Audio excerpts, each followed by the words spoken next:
tell us about the situation on the ground right now in Gaza. Well, it's been almost 5 weeks that the airstrikes have continued, and apart from airstrikes over the last more than 2 weeks, we have seen continuous ground strikes as well by the Israeli Defense Forces.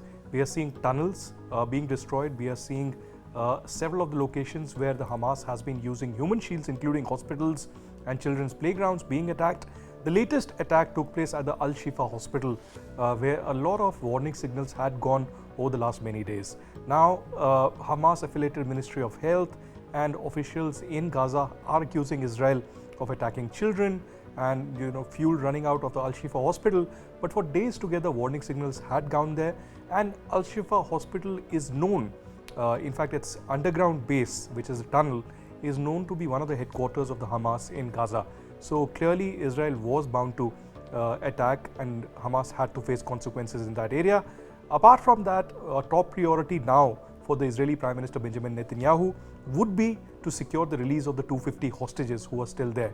He has referred to a statement and said that the IDF is aware of the location of these people. Apart from that, he has also hinted at a deal that could be taking place. We are known that in Qatar, a lot of Israeli officials had gone there, apart from the Hamas leadership as well. Are there any backroom dialogues that are underway right now? One needs to see, because there's a global pressure for ceasefire, but that will only happen if Israel is on board. Right. How critical is this ceasefire, Aditya, right now in Gaza? If there's a ceasefire, a lot of things could kind of move forward. Do you think this is linked to the release of the hostages as well? It's completely linked with the release of the hostages and the destruction of Hamas. If these two things have proceeded as per Israel's plan, then it would be clear that a ceasefire could take place, because there isn't anything else that could convince. You could have global pressure, you could have diplomatic ties, you could have summits of the Islamic nations or the Arab world, but nothing is going to pressurize Israel, because the Israel politicians or the government or the IDF does not work that way. They have an independent foreign policy and a military policy, and they are certainly not going to act with anybody else's whims and fancies. As of now, their objectives are very clear. They want to secure the release of the 250 hostages, and apart from that, also destroy Hamas as much as possible. I think even if the ceasefire is there and hostages are released, they would continue to target the Hamas. So, Aditya, very clearly, we are in a VUCA world. Volatility, uncertainty, complexity and ambiguity.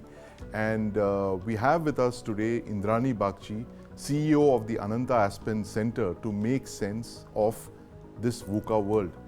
Indrani, welcome to the News9 Plus Show. Hi Sandeep, and hi Aditya. Indrani, there are press reports that Saudi Arabia and 7 other countries blocked a proposal at the Arab-Israeli Summit to cut off all ties with Israel. What are you hearing about this? Yeah, well, I've heard the same, and I personally, I don't think that either Saudi Arabia or the UAE want to close the door that they had opened with Israel. This door was a normalization of a different kind of a future for the region, and I don't think that ambition, or rather that aim, has gone. So while no, they're not at all happy with the carpet bombing that Israel is doing in the Gaza Strip, I think they're also looking to not close any doors with Israel. And that is important, because that is the only thing that may sort of give us some solution to where we are today. Right. So, Indrani, which means that the Abraham Accords are holding as of now, as like almost more than a month after the Israel's war in Gaza. So, Sandeep, if, the Abraham Accords have been on hold for the last 6 to 8 months. And this is not because this predates the October 7th terror attack, but it had to do with the settlement actions by Bibi Netanyahu's government. It had to do with the Supreme Court crisis in Israel, and it had to do with some of the actions that were being taken by the Netanyahu government in West Bank. That it had been on hold anyway, because they weren't being able to get the public opinion necessary to push this forward. However, the Abraham Accords have not died. They didn't die then, and they haven't died yet, but they are definitely on a freeze. In fact, I think Saudi Arabia has already informed the US that it would put off all negotiations on a normalization deal with Israel and a trilateral deal that they were working out with the US and Israel. So right at this point, a lot of things are on hold. Right. Indrani, and also India voted against in that UN resolution about the settlements in the West Bank. Did that come as a surprise to you? India has voted the same way on the same resolution every year. So it's not at all a surprise. I don't think there is any Indian government that believes that those territories are legitimate Israeli territories. You might find it surprising given the fact that India supported Israel in the aftermath of the terror attack, and if you've seen, Prime Minister came out very strongly in support, in solidarity with Israel, particularly after the attack. I think in the last couple of weeks, India has also tried to tell Israel that a lot of civilian casualties can be avoided, that somewhere humanitarian laws have to apply. If you saw that in the 2+2 statement between the India and the US on Friday, that there was a mention of that. So I think, but I don't think India called for a ceasefire. In fact, India was one of the people who abstained on the earlier resolution asking for a ceasefire. So India is playing a very balanced game right now in the Middle East, as it should, because India has huge stakes in the future of this region. Indrani, that you mentioned the huge stakes that we have in the future of this region, that IMEC, the India, Middle East, Europe Economic Corridor, that's a very key project that we are all banking on. How far down the line do you see IMEC? I mean, how many years has it been delayed by, you think, by this horrible war that's going on right now? Significantly. This will wait for the main players of this region, which is UAE, Saudi Arabia, Israel, to go back to being on the same page regarding the I2U2 and IMEC. The first key step that will need to be taken will be some degree of a diplomatic sort of conversation between the Arab world and Israel. We are not there yet. In fact, we are very far away from there. Right. And Indrani, you think that whatever's happened in the last 2 months or so, you know, the Arab street, the Shia world, the Sunni world, and popular sentiment in the Islamic world are all on the same page. And the issue of Palestine, which had been on the back burner for many years, it's all, it's right in your face now. I mean, has Israel succeeded in uniting the Shias and the Sunnis? I would very much doubt that. See, there is a geopolitical game inside the region as well. And that geopolitical game is between the UAE and Saudi Arabia, etc., on one side, and Iran on the other. And Qatar is a power that plays both ends, and certainly at this point is in an adverse relationship with Saudi Arabia and the UAE. The fact is that Iran and Iran's proxies have taken a military initiative in this region with the war, with the attack. The street, which is whether Sunni or Shia, whether Persian or Arab, the street is very happy. But if you look at it in a deeper sense, the Arab Persian or the Sunni Shia fault line will emerge sooner or later if it hasn't emerged already.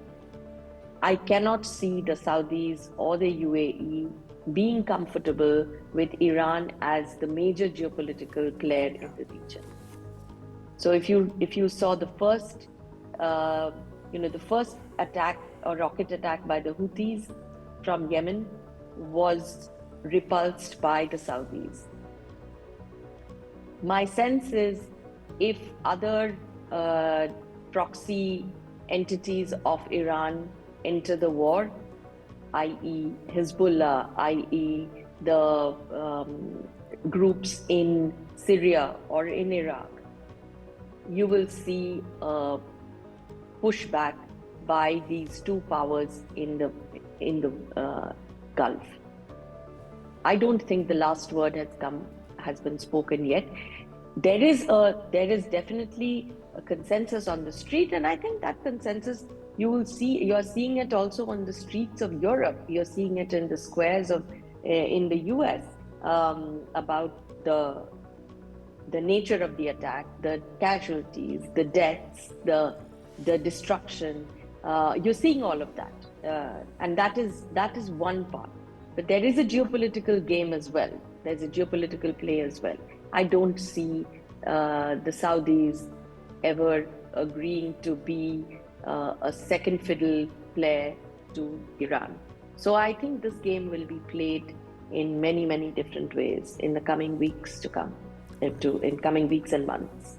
Indrani, now moving to the Indo-PACOM and eastwards, the APEC summit begins in San Francisco tomorrow, and Chinese President Xi Jinping is set to travel there to the US. How critical is this meeting, and are there prospects of a US-China thaw after this? I think the whole idea is to start a US-China thaw. I was in Washington last week, and I heard from many, many officials that our China policy has not changed. That no matter whether Biden, but reports are that Biden wants to reopen defense conversations, communications with China. I think if you've seen Jake Sullivan's comments in a television program just yesterday, he was very clear. He said we would like to avoid miscommunication, etc. The fact is, if your defense posture does not change, what are you going to be communicating about?